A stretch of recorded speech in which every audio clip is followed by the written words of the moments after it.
చంద్రబాబు త్వరలో విజయ యాత్ర చేస్తామంటున్నారు.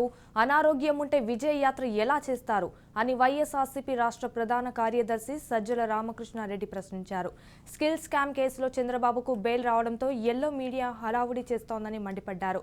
Skill scam కేసులో చంద్రబాబుకు హైకోర్టు రెగ్యులర్ బెయిల్ మంజూరు చేసిన అనంతరం సజ్జల మీడియాతో మాట్లాడారు. స్కిల్ డెవలప్మెంట్ స్కామ్ ఎలా జరిగిందో ఆధారాలున్నాయి. ఆధారాలన్నీ సిఐడి తరపు లాయర్లు కోర్టులో సమర్పించారన్నారు. వివిధ స్టేజ్లో స్కిల్ స్కామ్ ఫైళ్లపై చంద్రబాబు సంతకాలు పెట్టారని, ఏ రోజు కూడా స్కిల్ స్కామ్ జరగలేదు చంద్రబాబు లాయర్లు వాదించలేదన్నారు.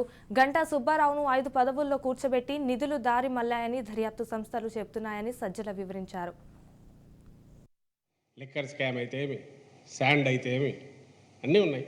అవన్నీ వాటి దారిన అవి జరుగుతాయి. ఈ దీంట్లో కేసు దీనికి సంబంధించి బెయిల్ వచ్చింది నేపథ్యంలో ఈ బెయిల్కు సంబంధించి దీన్ని మేము చూస్తున్నది ఒకటి, రాజకీయంగా వైఎస్ఆర్ కాంగ్రెస్ పార్టీకి సంబంధించినంత వరకు చంద్రబాబు నాయుడు అక్కడ లోపల ఉన్నా ఒకటే, బయట ఉన్నా ఒకటే. బయట ఉండి ఆయనంగా తిరిగి జనం ముందు ఎంత వస్తే అంత మేలు. ఎందుకంటే ఆయన చెప్పాల్సి వస్తుంది 14-19 మధ్య ఏం చేశాడు, ఏం ప్రజలకు చేశాడు. పొలిటికల్లీ ఆయన ఏదో లోపల ఉంటే చాలా బ్రహ్మాండంగా ఇది ఉంటుందని, ఆయన బయటకు వస్తే ఏదో ఇది అయిపోతుందని ఎవరికి లేదు. But at the same time legally or case పరంగా తాను చేసిన తప్పుకు శిక్ష అనుభవించక తప్పదు. అది ఎట్లయినా తప్పించుకోలేడు. దానికి సంబంధించిన ఆధారాలు కానీ మిగిలినవన్నీ ఎన్ని ఉంటే అవి తీసుకొని లాజికల్ ఎండ్ ఎంతవరకు అది పుష్ చేసే ప్రయత్నం అది జరుగుతుంది. అందులో లీగల్ దీనికి సంబంధించినంత వరకు దాని కేసుగానే క్లినికల్గానే చూస్తారు, కేసుగానే చూస్తారు.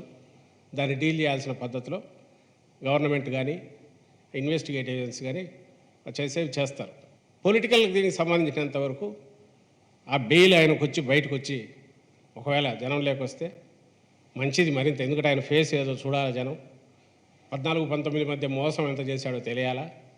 జైల్లో కూర్చొని నేను లేస్తే మనిషిని కాదు నేను వచ్చి ఉంటే ఏదో చేసేది అనుకునే ఇది అనడానికి తప్పించుకోవడానికి అవకాశం లేని పరిస్థితి ఉండాలా. అది ఉంటే మంచిదే. ప్లాన్ చేసి ఆర్కెస్ట్రేట్ చేసి దాని రిసీవబుల్స్ కూడా మొత్తం మింగేసిన ఒక గనుడి క్రిమినల్ చరిత్రకు సంబంధించిన బ్లాక్ అండ్ వైట్లో కనపడుతున్న ఈ స్కామ్ గురించి కంప్లీట్ ఇదైతే బయటికి రావాలా. అది ఉంది కాబట్టి ఎవరు మిస్లీడ్ కావద్దని ప్రజలకు విజ్ఞప్తి. ఈరోజు వచ్చిండేది కోర్టు తనకున్న విచక్షణతో, హైకోర్టు తనకున్న విచక్షణతో ఆ న్యాయమూర్తి ఇచ్చిన బెయిల్ మాత్రమే.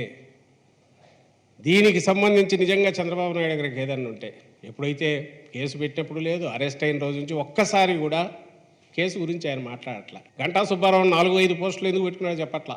అలాగే 340-70 కోట్లు రిలీజ్ చేయమని ఫైనాన్స్ డిపార్ట్మెంట్ తన పేరు చెప్పిన దానికి ఎక్స్ప్లెనేషన్ ఇవ్వట్లా. నాకు సంబంధం లేదు అని కూడా పూర్తి అనట్లా. ఎంతసేపు ఉన్నా 17A గవర్నర్ ఇది లేదు, లేక రోగాల బారిన పడిన నన్ను తెచ్చి దోమల మధ్య పడేసినారు, కరడు కట్టిన ఖైదీల మధ్య పడేసినారు అనే ఇలాంటి మాటలు మాట్లాడడం, తప్పుడు రిపోర్ట్లు తెచ్చుకొని సిస్టమ్ను మేనేజ్ చేసి ఇదిగో జబ్బుల బారిన పడిన నన్ను దయ చూపడనే దీంతోనూ వీటి ద్వారా బయటపడాలని చూస్తున్నారు తప్ప ఏదో టెక్నికల్ ఆర్ తన ఓల్డ్ ఏజ్ని చూపించి, తన సాంకేతికపరమైన కాకుండా ఓల్డ్ ఏజ్ని చూపించో, లేక సిస్టమ్ మేనేజ్మెంట్లో తనకున్న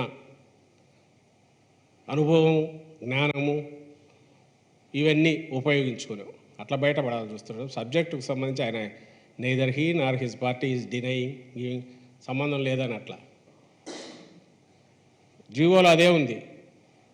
ఎందుకు పెడుతుంది అనే కనీస ఆలోచన కూడా ఆ రోజు ఎందుకు రాలేదంటే 370 కోట్లు మింగాలనుకుంటున్నారు కాబట్టి.